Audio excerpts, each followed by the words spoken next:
Hi. Friend and sister. Hi, Simon. You're beautiful. What beautiful colors. This is Barb and Hi, Barb. Hi. Nice to meet you. Nice to meet you. Nice to meet you. Hi, Simon. Yeah, me and her are total animal lovers. He's cute. I just got a foster one that I rescued. Aww. He's adorable. His colors are awesome. Beautiful colors. He is such a sweet little guy. He just loves He looks everybody. pure Yorkie, doesn't he? He almost does. Yeah.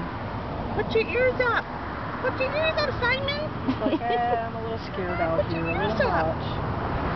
You're okay, baby. Judy's got you. Judy's got you. So, did you want to share some of his story with us, and we'll get it on video? I don't know if I'm prepared for all that, but Simon is 10 months old now, 5-pound Yorkie, toy fox terrier mix. I bought him unfortunately at Petland store, but not unfortunately that I have him. Simon's recently been diagnosed with Legg-Perthes disease.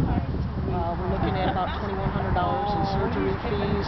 Unfortunately, I can't come up with that money right now, so I'm looking for anybody and everybody that can help out spread this story, and hopefully this doesn't happen to somebody else. Very good.